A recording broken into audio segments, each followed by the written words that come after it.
1.4. He presents to the emergency with vomiting, diarrhea, and a decrease in urine output. His home medications include telmisartan, chlorthalidone, metformin, gliclazide. For example, if the patient's sodium is 140, let's take it as 120. Then you multiply by 2, it is equivalent to 240. So this patient has got true hyponatremia. But example, if this patient has got a AKI, the urea levels are going to increase. Or if this patient has an elevated glucose, for example, 600, 700, the serum osmolarity increases. The ADH acts on the collecting duct and increases free water absorption. Now, if a patient comes to you with a low serum sodium, first thing is you check the serum osmolarity. The main thing is you need to. Hello, thank you for tuning in. If you want to come back to this video later, just tap on the like button. It will save it to your liked videos so it's easier to find. And don't forget to hit on the bell icon to get notified whenever we drop new content.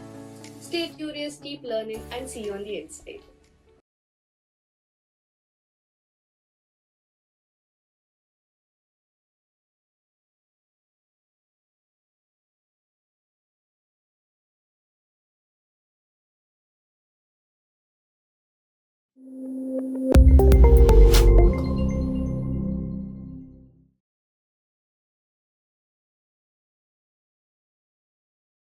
So hearing electrolytes at 9 p.m. is difficult.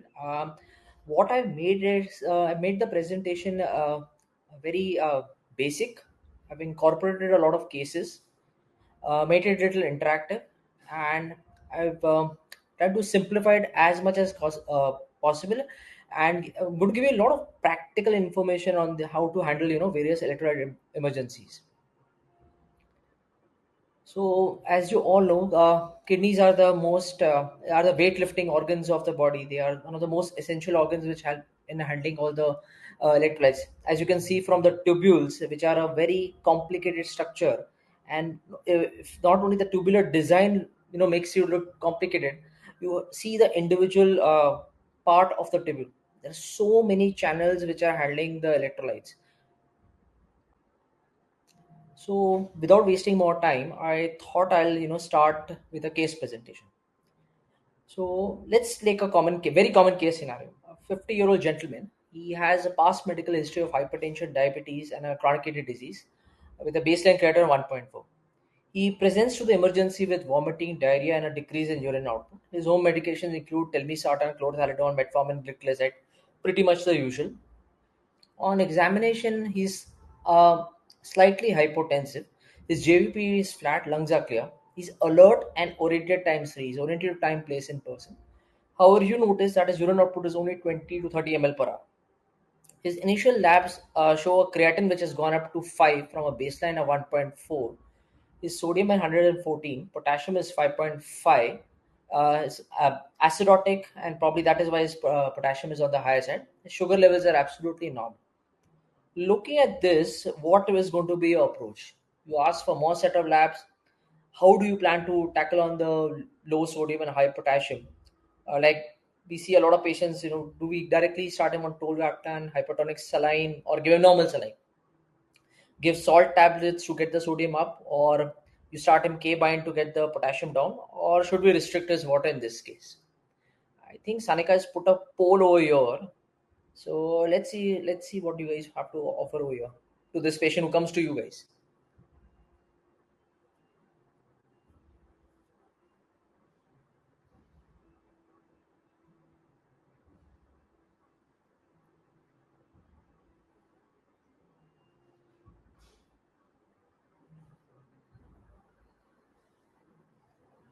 Okay. So somebody 27% want to ask for more labs. You want to tackle the low sodium and high potassium. That's perfect. But how do you do it? Okay. And 8% want to give him tolvaptan hypertonic saline without knowing the cause. 10% want to give salt tablets and K-bind, and 2.7% want to restrict water. Well, my approach would be I would give you more set of labs, and I'm going to tackle the low sodium and high potassium simultaneously. I'm definitely not going to restrict any water in this case.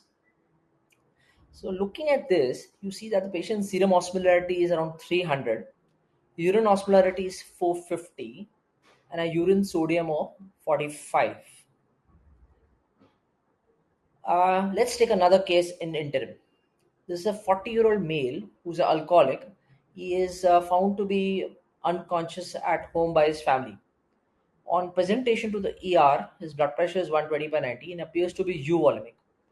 His serum sodium is 128, urine osmolarity of 265, serum osmolarity of 265, and a urine osmolarity of 60, slightly odd, and a urine sodium of 15. Now, how are you going to treat him? Give him salt tabs, give him normal saline, give him 3% saline, or increase protein intake.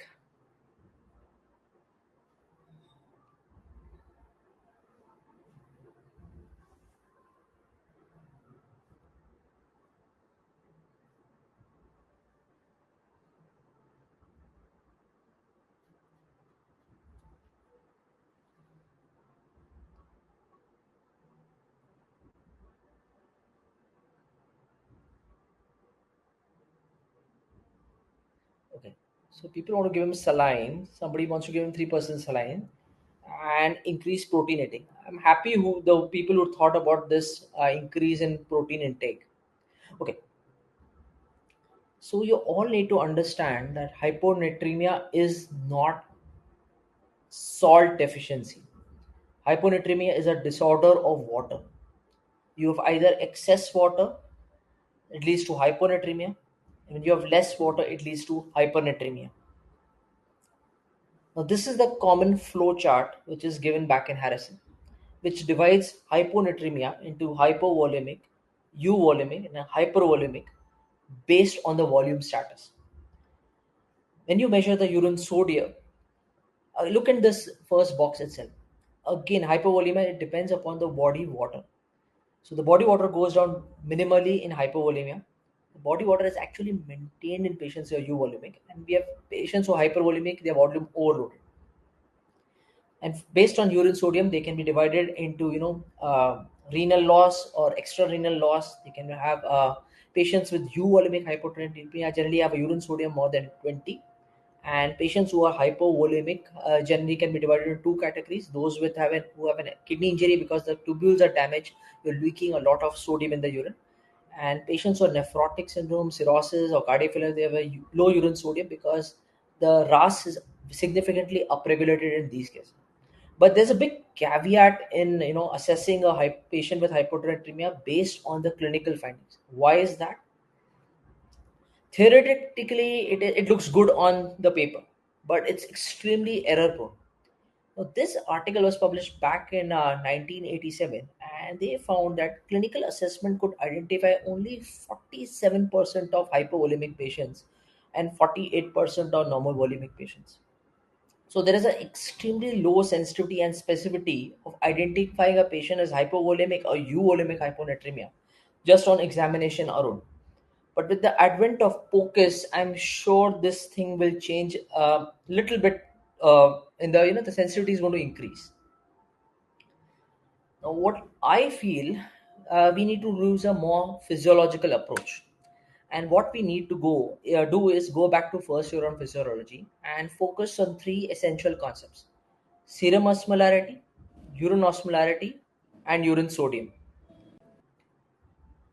Now, this formula of serum osmolarity is 2 times serum sodium, glucose by 18, and Bun by 2.8.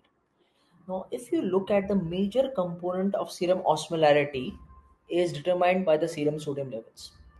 And the serum osmolarity should give you it should be like a quality check, basically to rule out other osmosis that may be contributing to hyponatremia.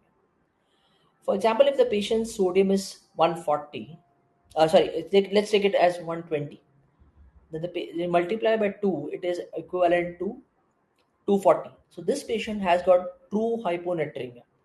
But example, if this patient has got a AKI, the urea levels are going to increase. Or if this patient has an elevated glucose, for example, 600, 700, the serum osmolarity increases. But if actually the patient has true hyponatremia. So what I particularly use is this ADH based antidiuretic hormone is the main hormone which regulates the water balance in your body. The ADH acts on the collecting duct and increases free water absorption. Now, if a patient comes to you with a low serum sodium, first thing is you check the serum osmolarity. The main thing is we need to understand whether the patient has got true hyponatremia or false hyponatremia. True hyponatremia is when the serum sodium levels are on the lower side. A patient with normal osmolarity can have something called as pseudo, where the serum osmolarity is maintained between 280 to 300. Now, this happens in patients who have hyperlipidemia, paraproteinemias, or patients who have just received IVIG. Sometimes the serum osmolarity is elevated. This happens in patients who have high levels of glucose, those who have consumed ethanol, urea. As I said, that this particular patient had a serum osmolarity of 300. This could be because of the urea which is contributing to the serum osmolarity. Pay a little attention. Now, urine osmolarity is the window of the ADH activity which is going inside your body. Now, when you are dehydrated, the RAS system is upregulated, renin-angiotensin-aldosterone pathway. So, the most important aspect of the renin-angiotensin pathway is to absorb salt and water. So, as you become dehydrated, the RAS checks in, the plasma, the ADH starts secreting, and it absorbs water from the body. But when you are, euvolemic, and the blood pressure is maintained, the the ADH is shut off, and you are passing extremely dilute urine. The change in urine osmolarity, it also gives you an idea to measure how do you're responding to treatment or not. And the urine sodium is a reflection of the sodium activity. For example, if patients who are hypovolemic, cirrhotics, or heart failure patients, their effective arterial blood volume is on the lower side. This leads to upregulation of again the RAS pathway. So, in order to maintain the volume status, the body tends to absorb sodium and water from the blood. So, the urine sodium is on the lower side. Now, you consider patients who have got SIDH. Now, these patients, as I said to you earlier, they U volume. There is no drop in the effective arterial blood volume. So, the RAS is actually not working in these cases, and as a result of which the urine sodium is on the higher side. To complete the workup, once you confirm that this patient has got true hyponatremia, you check the urine osmolarity. If the urine osmolarity is less than 100, it means that the ADH is shut off. Now, this can happen when you're consuming very low volumes of solute or protein in your diet, which happens in patients who predominantly have a tea and toast diet. Patients who's although consuming normal amount of solute but drinking a lot of water, which happens in patients with primary polydipsia and patients with beer potomania. Like these patients are having solute, but they're consuming extremely large volumes of hypoosmolar fluid like beer. We also see this condition in patients with CKD, where the specific gravity is fixed and the kidneys lose the ability to dilute or concentrate their urine. Patients who have high urine osmolarity means the ADH is active. These can be further divided into hypervolemic, which is the easiest of all the three. These patients generally have a high blood pressure, they're breathless, they have tachypnea. These is predominantly seen in heart failure patients, nephrotic syndrome. Hypovolemic is also, they do give a history that they have GI losses, renal losses because of diuretic. And euvolemic, basically three main categories: SIDH, glucocorticoid deficiency, or acute adrenal insufficiency. So, first case, what should we give? Should we give him normal saline? Should we give him 3% saline? Give him tolvaptan or give him salt tablets? It looks to be a hypovolemic hyponatremia, but this patient could be sodium levels are on the lower side. Still, they are below 120, I think so, in this case.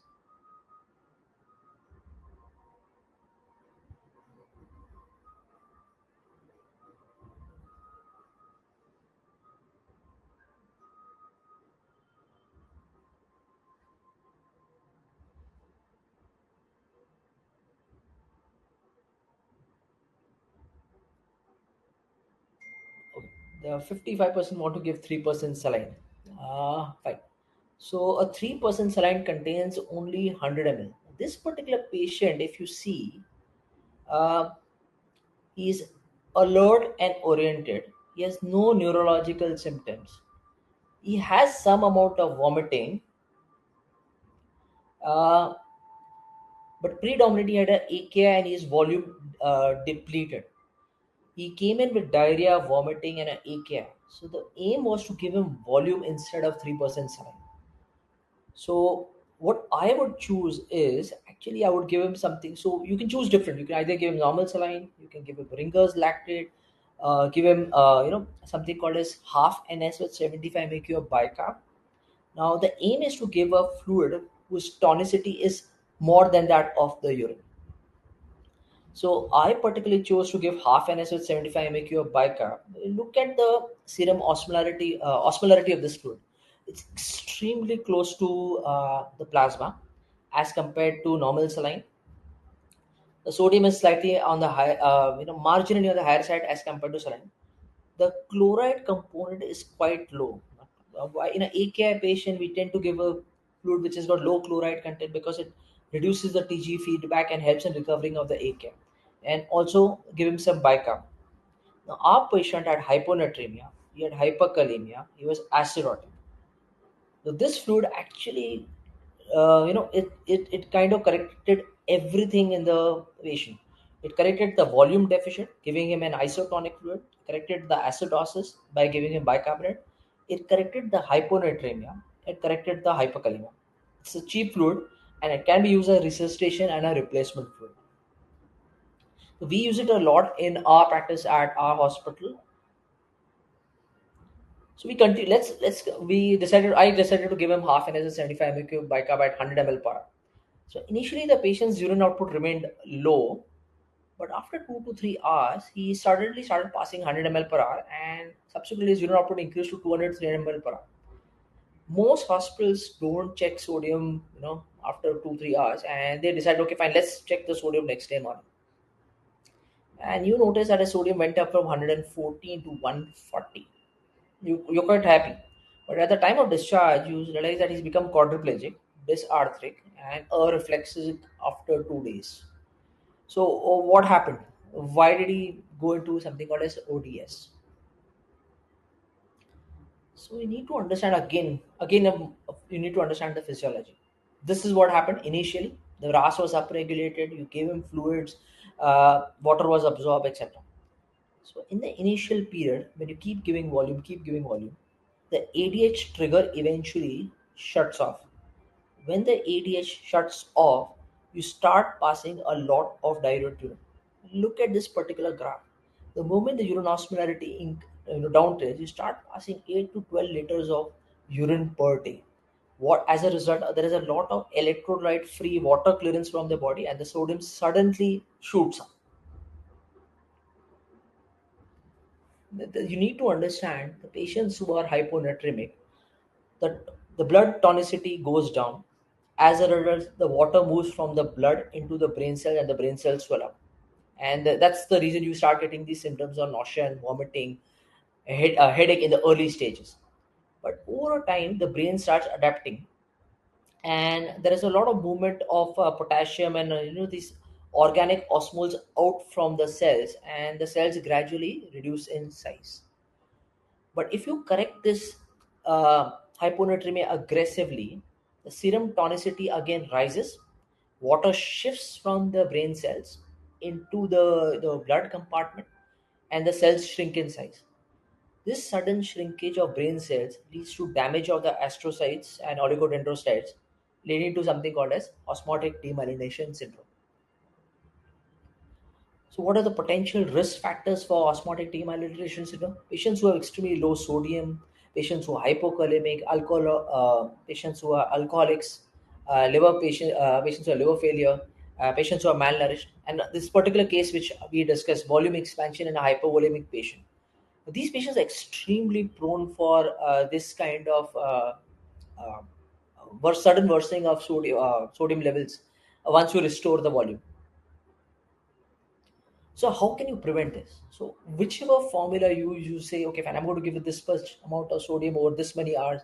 Sodium is extremely unpredictable electrolyte. The only way to go around it is to monitor it more frequently. If you start suspecting this patient is going to have a overshoot of the sodium, keep monitoring the sodium 4 to 6 hourly so that you remain in the safe end. Once you notice that the sodium is going up significantly, What you can do is stop the saline or the 3% replacement, start the patient on dextrose. Despite starting that, if the patient is still making 100 or 200 ml of, or let's say 400 ml of urine per hour, you need to induce a state of artificial SIDH, what we call as inducing, you clamp the patient. They clamp the urine output. And how do you do it? You do it with desmopressin. Desmopressin is nothing but an analog of vasopressin. You give it intravenously. Unfortunately, you don't have access to it in India. What you can use is you can use oral DDVP and try getting this, putting a clamp on the urine output. So the treatment of hyponatremia, it depends upon the chronicity, the symptom severity, and the risk for ODS. Patients who are acutely hyponatremic, patients those who have seizures, who are extremely comatose, in those patients you can give 3% saline boluses 100 ml, or you can repeat up to 3 times in patients who are seizing. So it helps to raise the sodium initially to 4 to 6 MEQ per liter, and then after you try to maintain a target of around 6 to 8 in the first 24 hours. Earlier, this cutoff was on the lower side, 4 to 6, but over a period of time, that's what people, the new studies have shown it's fairly safe even if you go up to 6 to 8. Patients who are chronically hyponatremic, the aim is to basically try raising the sodium 6 to 8 in the first 24 hours, and thereafter, 8 to 10. The main aim is you need to understand the cause of what is causing the hyponatremia. If it's SIDH, you need to fluid restrict these patients. If these are hypervolemic, you can use diuretics. Lasix works very well in those cases. Case 2. Since the patient was symptomatic, we gave him 3% saline. And after coming to acceptable threshold, what we did was to increase the salt. This guy is a alcoholic who keeps on consuming a large quantities of beer. Now, how do you calculate this thing? Is look at this particular. The urine volume depends upon the daily osmolar load divided by the urine osmolarity. A normal person normally consumes 600 milliosmoles per day, and if his urine osmolar is 600 milliosmoles, he tends to pass 1 liter of urine. Now, if this urine osmolarity drops to 300 milliosmoles per liter, and he's still able to excrete 2 liters per day, but moment the solute intake drops to 200 milliosmoles, and as a result of which his urine osmolarity also drops, he tends to pass. If he's consuming 4 liters of water, he passes only 2 liters of water. So the solute plays a very key role because protein in the urine acts as a osmotic diurete and drags the water out from the tubules. So again, so this was a paper which was published recently in one of our journals, and you look at the recommendation which they have given. So they say in patients who have SIDH or euvolemic hyponatremia, the first strategy is fluid restriction. What you can try in addition to fluid restriction is you try diuretic like Lasix. Now, Lasix is a triuretic. It excretes water, it excretes potassium, and extremely low capacity of excreting sodium. So your sodium will never go down with Lasix. In fact, it's used in the treatment of hyponatremia. The recommended dose is tolvaptan of very low dose, 7.5 milligrams per day. Uh, you can use urea. Now, urea as such is an ineffective osmole in the blood, but at the tubular level, it becomes an effective osmole and drags the water out, causing solute diuresis. And look at the last recommended. Use a SGLT2 like empagliflozin to cause free water diuresis. Again, as I said, so this is a paper which actually studied can we use whey protein to increase the solute load. Now we don't have access to urea in our country, and urea is extremely unpalatable. Basically, you're tasting urine. So one packet of urea contains 7 gram of nitrogen, and a scoop of whey protein contains 4 gram of nitrogen. So they actually looked up this small crossover study, and they found it actually increased the plasma sodium levels in patients with chronic SIDH. How do SGLT2 inhibitors help in hyponatremia? They block the glucose absorption, leading to glycosuria. It leads to osmotic diuresis, leading to large increase of electrolyte-free water excretion in the urine. So SGLT2 inhibitors can be considered in patients with chronic SIDH, which are very difficult to control on just fluid restriction. This is not my case, but I took up it as a very interesting case. So 60-year-old female whose past family history is of significant hypertension, dyslipidemia. She comes for a routine OPD visit. She had a trip to the hospital a few months back for persistent non-productive cough, but after that she's not followed up. Uh, she has 6 months history of unsteady gait. She denies any falls, but she feels dizzy at time. No one in her family has any kidney disease. On examination, she looks absolutely okay. This is what a blood test showed. Sodium is 167, quite elevated, and she's absolutely alert and oriented. We don't normally expect our patients with such significant hypernatremia to be walking around to the OPD. Now, she repeatedly denied any thirst, and she's been consuming only 500 to 750 ml of water per day.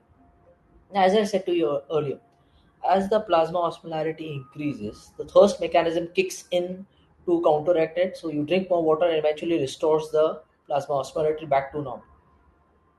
Now she does not have any history of weight loss. That means probably she's not polyuric.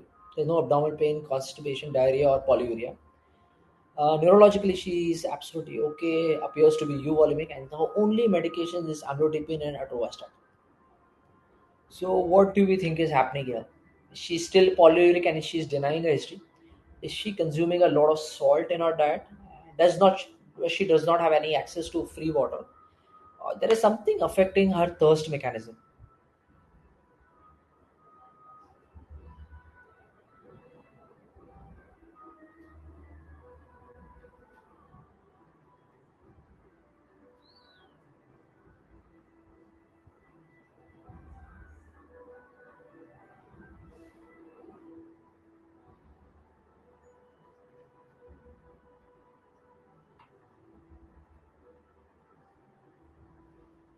Okay, so people still think she's polyuric.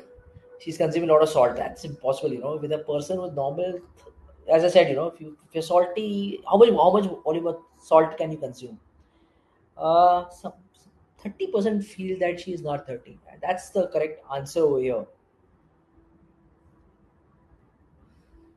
So, as I said, thirst is a defense mechanism against hypernatremia. So, unless the water intake is compromised because of some reason, hypernatremia cannot develop. So basically, three main causes of hypernatremia: lack of access or inadequate water intake. Patient is having significant GI or renal losses, like in patients with central DI, nephrogenic DI, an extremely low percentage of patients develop hypernatremia because of excessive salt intake, and that usually happens in the intensive care setting where they are administered a lot of hypotonic saline boluses when they're hypotensive or they're in shock, or patients who've been in the ICU for a long period of time, mechanically ventilated. So there are three main mechanisms uh, by which a patient does not drink water in response to an increase in sodium. So either he has no access to water, but his thirst mechanism is intact, or and he's conscious and oriented. That happens in, as I said, newborn bedridden patients.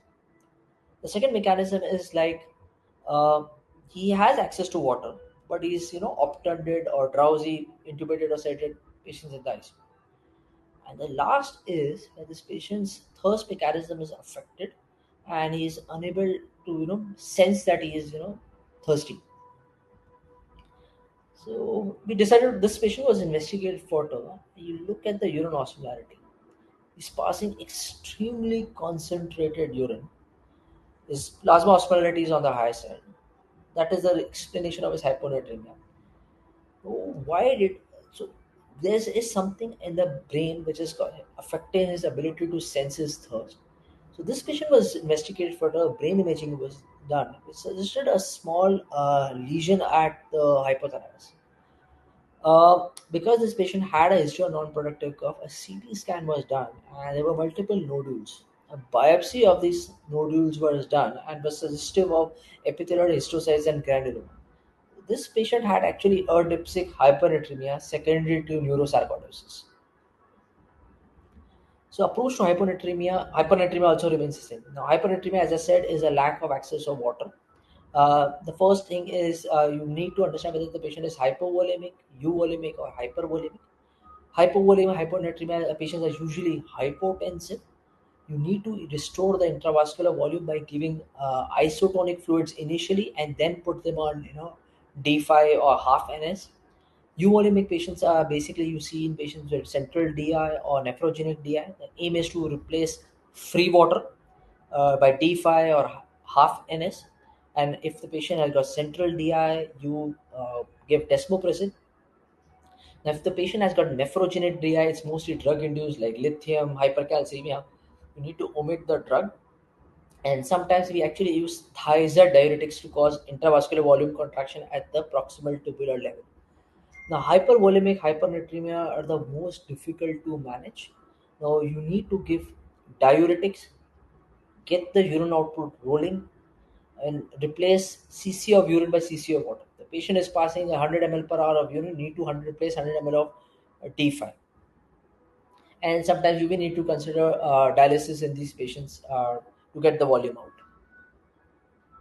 So the aim in a hypernatremic patient is to calculate the free water deficit. This is the formula for free water deficit. You multiply the weight into the percentage body water, current sodium minus the ideal sodium, and divided by the ideal sodium.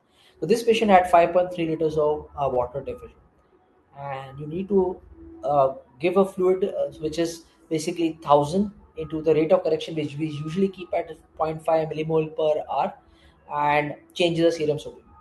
For that, you need to understand what is the sodium level of each of the fluid.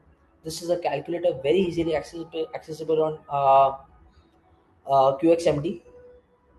So you can just put in these values, and you can you get the idea of like how much water is to be given. So let's change gears and move to a different electrolyte. 40-year-old president. This is one of our cases which we recently published in one of our journals. So 40-year-old male presented to ER with weakness and ability to move his limbs, lower limb more than the upper limb. On examination, his power is 1 by 5 in lower limbs and 3 by 5 in the upper limbs. Blood pressure is slightly on the higher side. He had two similar episodes over the last 2 years. Each episode, he was treated with IV fluids and probably potassium replacements, and he was sent home. He takes amlodipine 5 milligram for his blood pressure. So, what would be an approach? Is this a standard case of hypokalemic periodic paralysis? We correct the potassium and send him home, or should we investigate this further?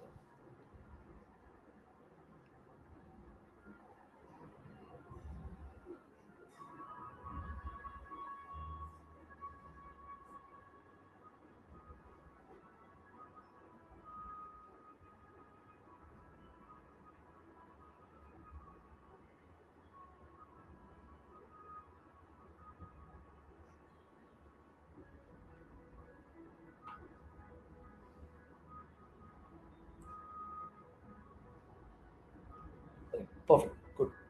We would like to investigate this further. So, this patient's potassium was 1.9 on presentation. Renal function is absolutely normal, and ECG had actually changes of hyperkalemia. He had STT depression and some T wave inversions and some U waves in his ECG. So clinically, hyperkalemia usually presents with ECG changes. It can the cardiovascular changes. It can present. It can have neuromuscular weakness, which patient had hypokalemia can also lead to rhabdomyolysis. It can affect the concentrating ability in the kidneys, lead to renal cyst formation, can worsen metabolic hepatic encephalopathy by increasing ammonogenesis, and also it can lead to something like respiratory muscle paralysis. So, how do we approach hypokalemia? So, hypokalemia is the first approach. If it's a emergency, you need to treat the emergency. Like this patient had ECG changes, I would first probably treat it and then investigate the patient. You need to basically divide hypokalemia into three main causes. Whether it's a shift disorder because of beta agonist activity, familial hypokalemic paralysis, there is excess insulin levels. Or you need to understand whether it's a GI or a renal loss of it. Now, this is the old algorithm where they incorporate the use of TTKG. Now, TTKG has a lot of caveats and it's very difficult to do it in day to day practice. So, what we do is we, after getting the We look at the blood pressure. We look at the ABG first. Now, if the ABG shows alkalosis or acidosis, we feel this is not a shift disorder, and we investigate further. The first step is to do a urine potassium biocreate ratio. So if a patient's kidneys are functioning fine, they will try to absorb all the potassium and uh, potassium which is being excreted in the urine in the case of hypokalemia.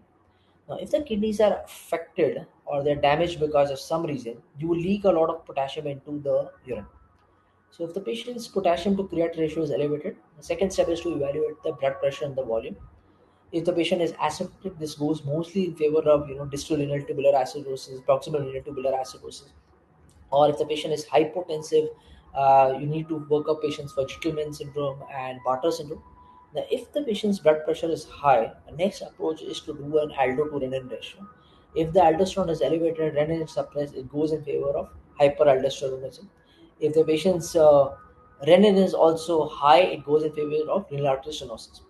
Another pathway goes in evaluating the cortisol, where there are multiple causes a patient can have hypokalemia. So our patient, we investigated the magnesium as well in our case, and we found it was absolutely normal. Look at his bicam; it was 40. His urine potassium to create was 20. We sent an aldo to renin ratio considering he was hypertensive, hypokalemic, alcoholic. His renin levels were absolutely suppressed, and aldo levels were more than 100.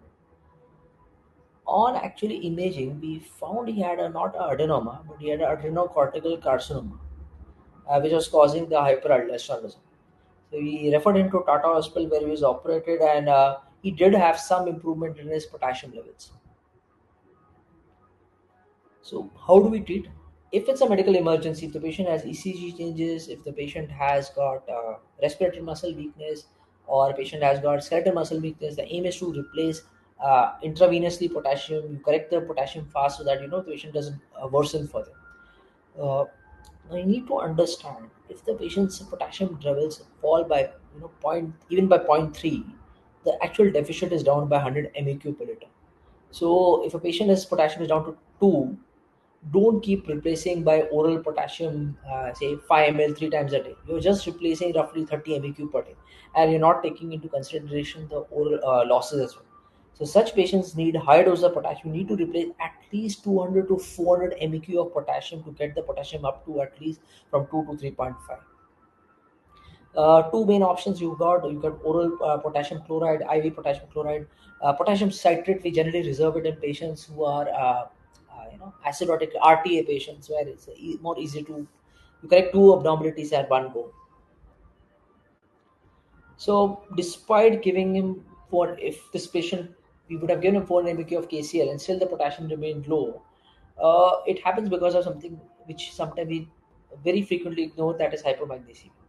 Now, magnesium acts as a gatekeeper at the tubular level, especially in the thick ascending limb of loop of Na and the TCT.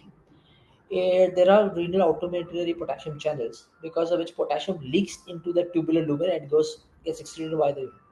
Now, if the intracellular magnesium levels are known, the inhibitory effect of magnesium is completely lost, and you keep leaking out potassium from it, and the potassium levels do not rise. Hence, in a patient of hypokalemia, you always need to correct the potassium levels, the magnesium levels. So, so when should we worry about the potassium? So let's take this another case. A 60-year-old gentleman, he's got diabetic hypertensive, he's got obesity, chronic liver disease, and CKD, baseline rate of 3.5. And you look at his medical. This is a recent case which I got admitted in the hospital. He's on Lasix, spironolactone concerning he's got CLD. He's on Manjaro concerning of his obesity, and he's on darbepoetin. He presents to the emergency with history of fever 3 to 4 days back, and he's extremely short of breath. His creatinine has gone up from 3.5 to 9. His K is 6.3. His sodium is 128, and his bicarb is 9. And ECG is normal, and there are no hyperkalemic changes. Another case. This is a patient who comes to a OPD, 54-year-old, who diabetic hypertensive CKD, creatinine of 2. She's on telmisartan, dapagliflozin, finerenone, Ozempic, ecosprin, atorvastatin. She's asymptomatic except for that she's got some constipation. Her creatinine is 2, but the potassium is 6. Bicarb is 18. I forgot to put up this thing, but which patient do you think will worry more, the first one or the second one?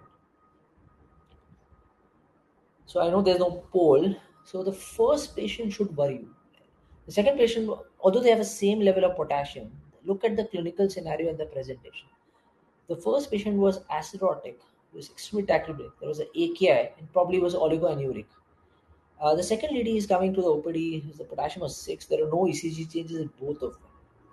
But she looks much more stable. Creatinine is stable, and you can manage that on OPD basis. It does not need to intervene aggressively. So, so any degree of hyperkalemia with EC changes of potassium more than 6 should be managed urgently, but it differs from physician to physician and nephrologist to nephrologist and person to person. So clinically, again, the only thing which we worry majority of hyperkalemia is the cardiac complications which can come with it.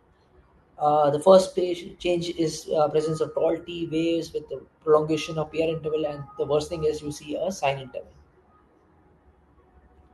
But do we always see ECG pages? Now, these two papers actually looked at a group of patients, and they found none of these papers showed that patients with a moderate to severe hyperkalemia, or they showed a very small number of patients who actually present with EC changes of hypokalemia.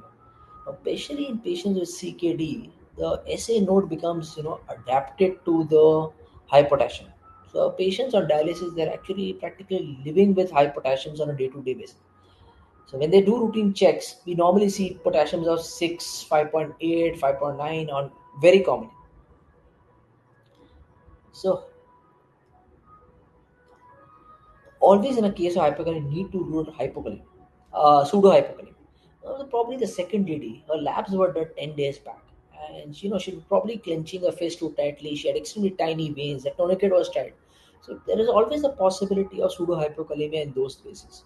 And always rule out a shift. Acidotics, patients who have insulin deficiency like DKs, they were very high potassium but a total body deficit of potassium.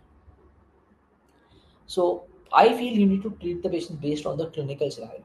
If you feel that the patient is extremely sick, look at the ECG first.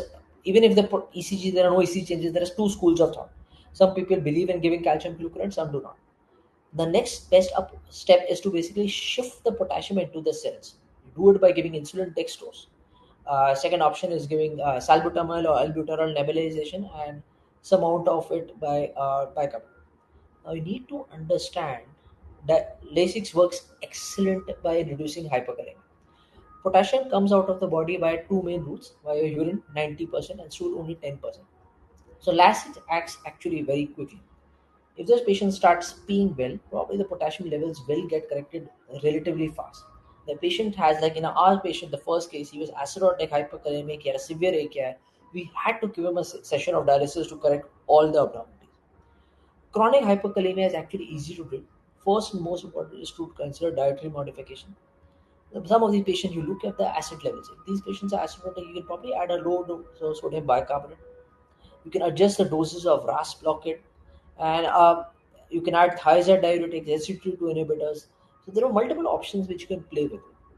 I personally don't give too much of sodium polystyrene sulfonate, uh, which is just theoretical because it acts slowly. The two new options which are coming in the management of two new potassium binders, that is pataromer and sodium polystyrene, sodium zirconium cyclosilicate. The advantage of sodium zirconium cyclosilicate or Lokelma is that it can be used in patients with acute hyperkalemia. So as I said, how fast you need to understand how fast your interventions act. So calcium gluconate acts immediately. It starts by stabilizing your membrane. It does not reverse the or have any effect on the potassium levels. And look at the last part, the diuretics. It actually works very fast. It acts within 15 minutes as compared to even salbutamol and insulin by dextro. So if the patients are hypervolemic, you can probably start considering, or even if the euvolemic, you could give lessons. If the patients are hypervolemic and they come to you hyperkalemic, what you can give them is give them a saline bolus. Because once you restore the intravascular volume, there is increased sodium delivery at the distal level, and then sodium exchanges with potassium. So So it works very well in correcting patients, hypokalemia, hypotensive patients. So this is usually a first instinct. We restrict dietary potassium. We start using potassium binders. We stop the RAS blockers, and these patients have long-term decline in their cardiac health and kidney health. We have a lot of options at our disposal. You treat the sugar levels. Once you correct the glycemia, the high sugar levels, insulin starts to kick in and potassium is reversed. Correct the acidosis. Constipation can be addressed by using laxatives, and leaching can be considered. I don't know whether you people know or not. So we can also use fluorocortisone. So fluorocortisone is nothing but oral aldosterone. The main action of oral aldosterone is basically causes sodium retention and causes potassium loss. So patients with type 4 renal tubular acidosis are extremely difficult to control hyperkalemia who don't want to get dialyzed. You can give a trial of fluorocortisone for a couple of days and see if the potassium reverses. So the title over here should give you the heading what case we are heading into. This is a 55-year-old menopausal lady with no major history. She presents with 3 months history of on and off colicky flank pain which radiates to her groin. She also complains of increased fatigue and constipation. And her husband has noticed that she's lost interest in activities and is very depressed. On examination, she looks okay, and on physical examination is only there is costovertebral angle tenderness. So you look at the labs, look at a calcium, 11.6. Albumin levels are normal, so this is probably the corrected calcium. Urine is not very exciting, just showing blood 1 plus. And when you do a CT, it showed bilateral nephrocalcinosis, and there is a ureteric cal very 1.4 centimeter on the left side. So this patient, so any case of hypercalcemia, the symptoms of hypercalcemia don't depend upon the cause. It depends upon the rapidity of rise in calcium, and it also depends upon the degree of hypercalcemia. And as I said, these patients present with renal manifestations like AKI, CKD, stones, nephrogenic DI. They can have bone pain, fractures, GI symptoms, neurologic and cardiovascular symptoms. So how do we approach hypercalcemia? The first step is to do a PTH. If the PTH is normal or elevated, you know this is PTH dependent cause of hypercalcemia. The next step is to do a 24-hour urinary calcium or a urine calcium by creatinine. If the 24-hour urinary calcium is high, it means either we are going in primary hyperparathyroidism. If it is on the lower side, then we have something called as familial hypocalcemia, uric hypercalcemia. If the PTH levels are low or we have a PTH independent cause, you need to investigate further. In such cases, you need to rule out a malignancy. Unfortunately, we don't have PTH RFP levels most of the cities in our country. You check for vitamin D toxicity. You need to look for activated vitamin D levels. Look for ACE, and you need to look out other causes like like vitamin D, vitamin A intoxication, etc. So, can tuberculosis cause hypercalcemia? I think we have a poll on this.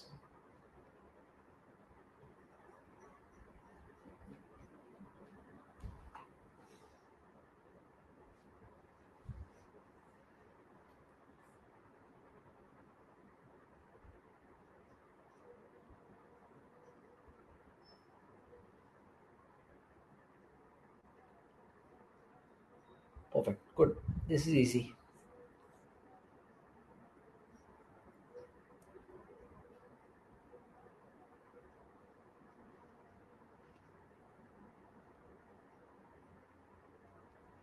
Tuberculosis can cause hypercalcemia, and the predominant mechanism is there is a these granulomas, they secrete something called as 1 alpha hydroxylase. So 1 alpha hydroxylase, what it does, it converts the inactive vitamin D in the liver to 1 comma 25 hydroxyvitamin D, which increases calcium from the gut. It increases bone resorption and decreases calcium excretion, leading to increased calcium. And there are a number of disorders, like the big three are lymphoma, sarcoid, and tuberculosis, but there are a ton of other disorders which can cause hypercalcemia in this mechanism. So how do we worked up a case further, and the PTH levels of this patient were 1269. Her electrophoresis, free light chain level, the vitamin D levels were absolutely normal. And we did a parathyroid scintigraphy which showed adenoma in the lower pole of the thyroid. So how do we treat these patients? Is first step is to most of these hypercalcemic patients, they have nephrogenia and they have volume depletion. So the first step is to restore intravascular volume by giving saline. Saline not only causes calciuresis, it also restores the volume, it restores the blood pressure. If these patients are volume overloaded, you can use Lasix. Now, Lasix also, we've heard the mnemonic Lasix loses calcium, it acts as a calciurative. You can start with calcitonin, which inhibits the bone resorption. The calcitonin only works for a period of 48 hours after tachyphylaxis develops. Bisphosphonates can be considered. There is a theoretical risk of AKI and secondary FSGS, although we don't routinely see it. The action of bisphosphonate takes some time. Now, based on the cause, you can consider denosumab in these patients. Uh, some of these patients who present with severe renal failure, neurological manifestations, EC changes there, or if it's not, these conservative therapies are not working, we need to consider dialysis in these patients. Another potential drug which we can use is cinacalcet, which acts as a calcium sensing receptor agonist. It senses the low calcium levels and suppresses the calcium levels in the blood. So in our case, what we did is first we relieved the stone by putting in a stent. We hydrated her calcitonin. Since she had a parathyroid adenoma, we started her cinacalcet for some days, and she posted a for parathyroidectomy. Now, you need to understand the parathyroidectomy is the definitive treatment of choice in most of these patients because it reduces osteoporotic risk fractures uh, and patients who are symptomatic. This lady was having nephrocalcinosis. It works very well in these cases. So this lady, we decided to go ahead with that, and you come to rounds and you notice these two signs. This is the Chevostik's and the Trousseau's sign, and you notice that the patient's blood levels of calcium are down to 4.5, and magnesium is 1, and a phosphorus is also dropped.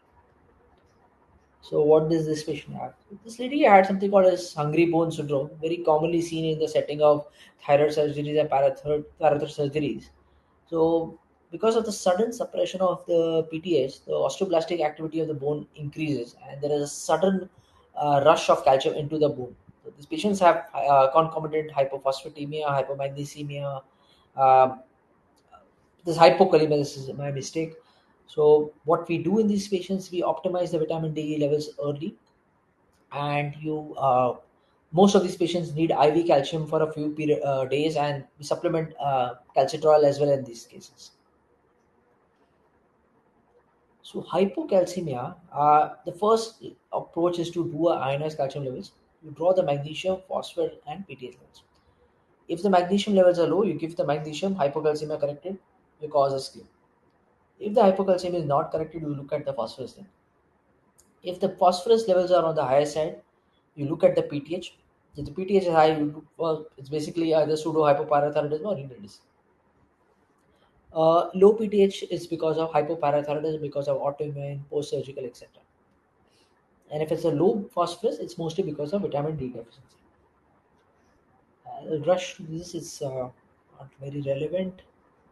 Signs and symptoms are kind of similar to hypokalemia and hypomagnesemia. It's affecting the skeletal muscles, cardiovascular, neurologic.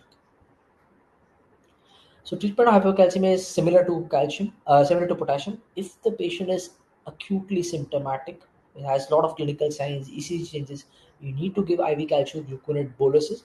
Sometimes you even put a drip of calcium gluconate, especially in these patients of hungry bone syndrome.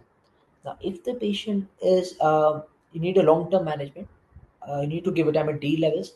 Sometimes you give active vitamin D along with oral calcium tablets.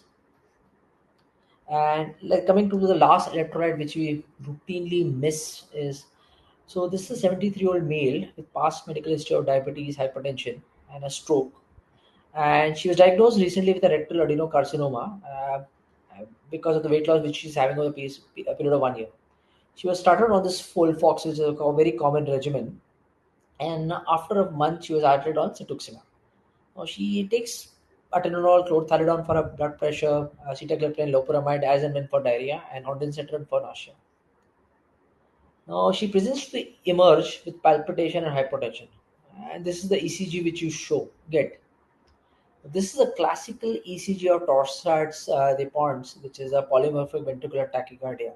Now, why did this patient develop? this changes. Looking at the labs, we look at the magnesium levels, extremely low. Normal levels up to 1.6 to 2.2, extremely low levels of magnesium.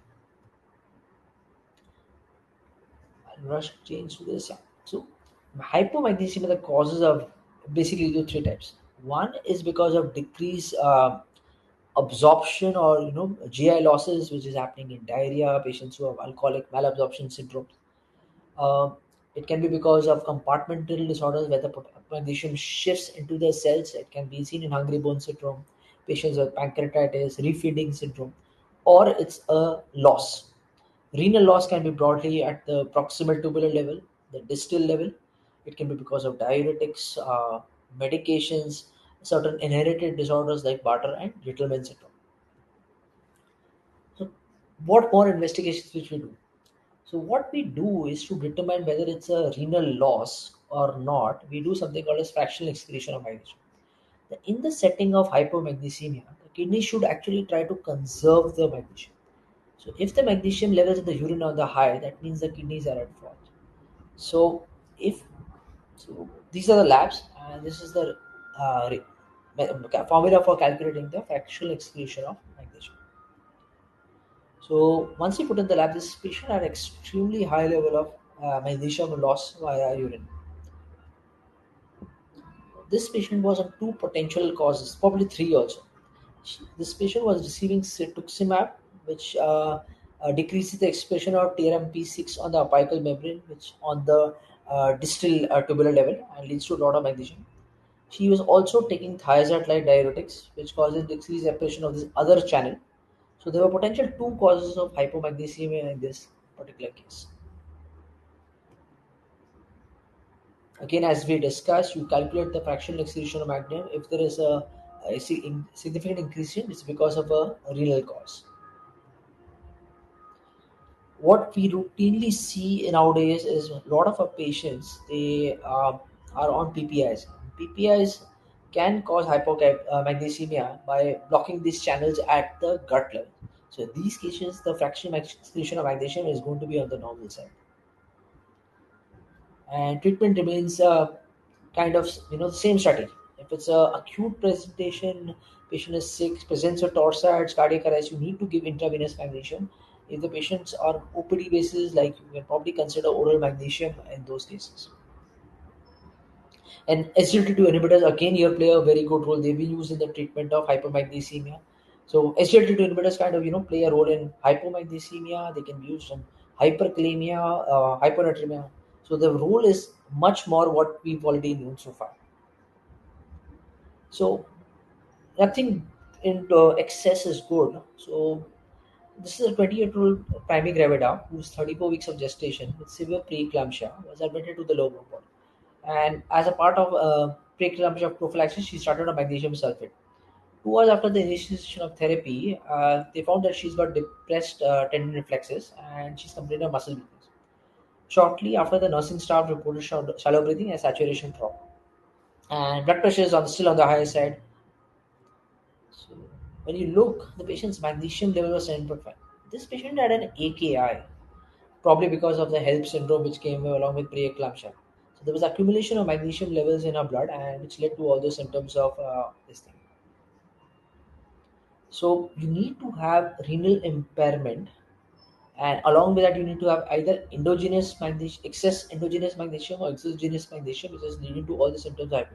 The patients with normal renal function is extremely less common to develop hypermagnesemia because the kidneys play an excellent role where you can where you don't develop hypermagnesemia. Symptoms, as we discussed, treatment remains you mostly give IV calcium gluconate. Rare cases you may need to consider dialysis. So to conclude, hyponatremia is a water problem. Consider using the ADH based algorithm to uh, approach hyponatremia. It's much easier than the conventional examination pathway.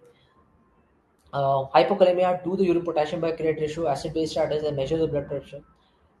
Patients who got transcellular shift do not have acid base abnormalities. Hyperkalemia treatment depends upon the overall clinical picture rather than potassium alone, and hypomagnesemia can contribute to hypocalcemia and hypokalemia. Uh, this is a person. So, any idea why this person is floating on the Dead Sea? The salinity or the solute of the Dead Sea is so high; it has 30% higher that of normal, other oceans and seas.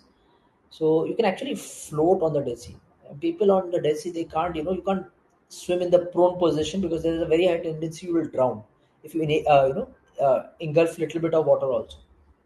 With that, I'll end my talk and I'm happy to take any questions.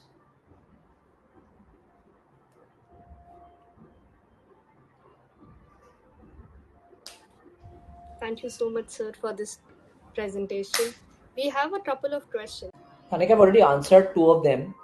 One is on Lasix causing hypernatremia. So, the books do mention it sometimes, but clinically we do not see any hypernatremia with Lasix. As I said, we use it in the treatment of hypernatremia. Probably it might cause hypernatremia in a volume depleted state, but not in a euvolemic state. Somebody is asking me potassium correction formula. So if you Google up, there is an extremely complex ratio which formula which comes, which is just not possible in day-to-day practice. The simple rule of thumb is like if the patient's Ks drop by even zero point 0.3, for example, 4 to 3, you consider 100 MEQ deficient. If you drop from 4 to 2, it's probably 200 to 300 MEQ deficient. So just keep correcting and probably monitor much more frequently. And the third question I saw is there any electrolyte abnormality with COPD and hypertensive nephropathy. No. So COPD basically causes respiratory acidosis. So respiratory acid does not have any effect on the potassium levels as such. And hypertensive nephropathy has no effect. Basically, it's going to cause you CKD. CKD can cause you hyperkalemia. Apart from that, we don't see any electrolyte abnormalities with these two specific electrolyte abnormalities. Yes. So there's one more question that's coming right now. Uh, can hyperkalemia and hyponatremia treat? Can we treat it simultaneously? Oh yes. So as I said, in our patient which we had, this patient had hyponatremia, hyperkalemia, AKI, acidosis. Four set of abnormalities in one patient. So mostly what happens is if you have hyponatremia, hyperkalemia, you need to think of differentials whether the patient is hypovolemic or euvolemic. Euvolemic, it means that this patient has got adrenal insufficiency. The moment you give hydrocortisone, immediately the hyponatremia and hyperkalemia gets corrected. If the patient is, you know, hypovolemic, like dehydrated, you give the sodium, you give the saline, you restore the intravascular volume. At the tubular level, sodium exchanges with potassium, and you end up correcting both of them together. Thank you. I think that is all the questions that have come Perfect. in. Yes. But there has been a lot, many appreciative comments for you and the Perfect. Thank you so presentation much. overall. Thank you so much, sir, for joining us, and thank Thank you you. so much for this Yeah. presentation. Thank you so much. Bye bye.